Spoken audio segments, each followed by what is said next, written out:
net neutrality, and more on The Valentine Show.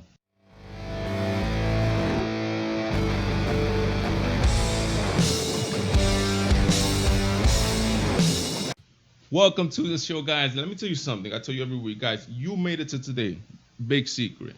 You, my friend, you are blessed. Welcome to the show, guys. I'm very happy to be here as always. I'm your host, Valentine, for the Valentine Show. Thanksgiving weekend, Black Friday weekend. Did you go shopping yesterday? Did you eat turkey?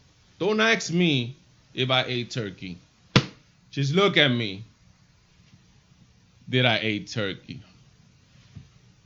Disrespected. Hopefully you guys had a great Thanksgiving with your family members, giving thanks to God for everything you have, for for your family, for the bad things, for the good things, for every single thing that we have. For some reason, the saying goes, you do not know what you have until you lose it. Give God thanks for everything. Guys, enough for me and let's go. Guys, net neutrality is the word. It's been on the news and I'm gonna try to explain it as simple as I can. Disclaimer: I am not an expert on net neutrality. You got that? So I'm gonna just give you my opinions. Okay, guys, a couple of months back, first time I heard of net neutrality, I saw it on the Philip DeFranco show. What I did was that there was a petition going on, which was freethenet.com. I actually went and I signed that petition, not really knowing, and just the word sounds nice, neutral web, but not really knowing what did that mean. Net neutrality, guys, is an incredibly complex proposal. What it is in boiled down to the simplest term is the thing with net neutrality is that it's gonna be it's regulation, government control of companies or ISPs, internet service providers, against the market control internet service, meaning the people decide the prices. And how do they decide the prices? But if they don't like it somewhere, they'll jump to another carrier. Let me explain. Okay, so this is what's going on. In 2015, President Obama, and the FCC passed laws, preemptive laws, protecting the web. Meaning not because of something that happened, but something that might happen in the future. They try to protect the consumers, meaning you, from predatory business practices from internet service providers. They try to make the web, as they call it, neutral. For example, if Verizon, that owns Hulu, right? If they are promoting Hulu, they don't want a fast link for Hulu, and then since they're against YouTube, they don't want a slow link for YouTube. They want it both equal. In turn, protecting the consumers from predatory business practices from Verizon. So what this is, it essentially is some regulations which will put internet service providers under Title II, meaning that they will be regulated as public utilities. So what happens? This is regulated means laws. So what happens with laws? Laws makes it hard for new ISPs to arise. So for example, let's say you're in the mountains in Montana and you have one ISP out there. Under net neutrality, it's going to be extremely hard for new ISPs or new service providers to provide a counter service to just that one ISP you have out in Montana. And what this is going to do is that if you only have one ISP, he's going to be the king of that. He's going to have a monopoly on the internet service in Montana, right? Which is something that they're actually trying to avoid. So what with the proposal from Ajit Pai, the chairman from or the head honcho from the FCC, is that let's do away with these laws. Let's make it easier for new ISPs to arise in Montana. But the concern is this, and this is the major concern. If we take out net neutrality, if we take out regulation, will the ISPs start using predatory business practices, meaning like the cable companies do? They offer certain packages. Like if you like sports, you get the sports package. If you like the Latino community package, you get the Latino community package. If you get whatever package it is, right? So what the fear is that, for example, if there's going to be a social media package, if you are on Twitter, there's going to be a live YouTube streaming, or video streaming package if you like streaming. But the problem is that this has never happened before. And if it happens, guys, look, I am on Comcast right now, right? If Comcast says, and I upload to YouTube and use a lot of social media, if Comcast comes and says right now, we are going to limit, or we are going to put you on a package if you use whatever type of service you want, and there's other service providers, the first thing that I'm gonna do is jump ship and go to whatever service provider allows me to do what I want. For example, let's take the way you guys understand it a little bit better. Let's take the what has happened in the cell phone industry as the last couple of 15 years, right? You started with the cell phone companies offering minute plans, right? They did away with minute plans. Why? Because other companies, competition they started offering unlimited minutes. Then they did away with the messaging, right? Because competition started offering unlimited messaging. Then they did away with the web. Why? Because competition started offering unlimited web. So at the end of the day, the one who benefits from competition is the end consumer, me and you.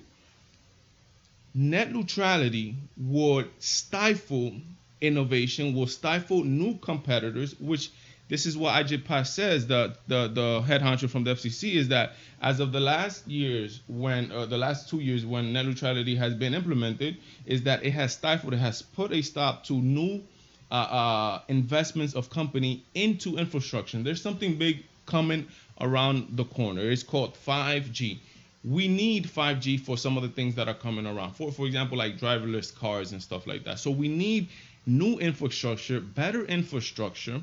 And if companies like Verizon, like AT&T stop investing because the government under net neutrality makes it hard for them to do that, then we will be stifled in our investment of the way it has been since the beginning of time. It has been like that since the beginning of time. What they propose is to take away net neutrality, giving it the internet free range, and for the market to decide. So, for example, like I said before, if Verizon starts over, if Comcast wants to put a limit on me on certain, then I would jump ship and go to to Verizon, to a new company, and then then that will start messing around with the prices again. But what they're saying is that, what Mr. G Pi is saying is that they will delegate the control of the ISPs now to the Federal Trade Commission. The Federal Trade Commission, unlike the FCC could do preemptive laws, meaning they could do laws if something will happen in the future.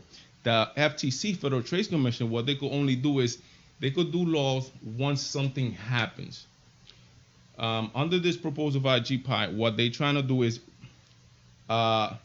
force the ISPs to be transparent with their business practice. For example, so if they're gonna throttle you on YouTube or something like that, they're supposed to tell the public that they're gonna throttle you. What company under this proposal will say, we're gonna throttle you if you go to YouTube, or we're gonna throttle you if you go to Twitter? That's like almost like business suicide if they do something like that. So we have, look at the people that are for and the people that are against. We have the ISPs, which are for, or actually against net neutrality because it has stifled innovation. And then we have companies like Google, YouTube, the big tech companies, that they are for net neutrality. Why might that be? You remember this, Google has a stranglehold on search engine. YouTube has a stranglehold on streaming. Is it that they do not want a competition like Hulu, like Verizon coming in promoting Hulu, and now they have a competition for YouTube? Might that be the thing? Because this is the thing. Some small ISPs say that under net neutrality, they cannot offer new products for for people. Under net neutrality, they feel that they are being held down because of law. There's regulations, guys. The companies, ISPs, are now forced to follow regulations like public utilities. So there's some things that are not allowed under, or they make it harder for the ISPs to do. They do away with that now. For example, Verizon, which it's been happening, like for example with T-Mobile, that T-Mobile offers binge on, which is, I think YouTube is free. So now you're able to have more of that, which is, let's say Verizon now offering to their wireless service Hulu for free, and it will take down from their data bucket, right? It won't take from their data bucket, and now they are able to offer it. Now we have a counter to YouTube. Guys, I'm gonna tell you this: competition benefits the consumers. Companies, big companies, don't want competition because they want to have a stranglehold on whatever thing they want. Now, the consumer, we want competition because let's say I go to my sandwich, right? I have the look look at this funny story. Funny story. Where I live at, there's two stores, right? I buy a lot of milk for my kids, right? One store sells it the gallon at 2.75, and the other stores sells it at 2.79. Where do you think I buy? 2.75, people. I'm poor. I'm poor, people. I'm poor. Guys, that's what competition does, right? So, and if there's another store that comes out, so this one is now 2.79, this one is 2.75, the other store has to come out at 2.70. That's what competition does. But it's not that easy when it comes to this whole net neutrality. So that is the fear. That is the pro and cons. Again, is just government control, net neutrality against market control. I'm for market control because again the consumer benefits. Now, if we continue the way we're going, is it gonna stifle me from getting 5G faster than other companies? That is something that has to be seen. I don't think it's the end of the world. People do speak up, and when they see something wrong, they're gonna say something about it. But I mean, I want to know your opinions. Let me know what you think, and why is net neutrality bad, and why is net neutrality good? Again, I say, guys, my disclaimer: I am not no professional. I'm just a regular Joe, just like you, like me. That's just my opinion on it. I really don't know what might be the correct solution, but I wish the internet just stays the way it is, and because the internet has been a miraculous thing and allows people, entrepreneurs like you and like me to be able to just have the freedom to exchange information in a manner that no other media form has been able to do it in the history of humanity. Has been and will continue, and we are just at the baby steps at the beginning, guys. The web has just taken off in the last maybe 20 years.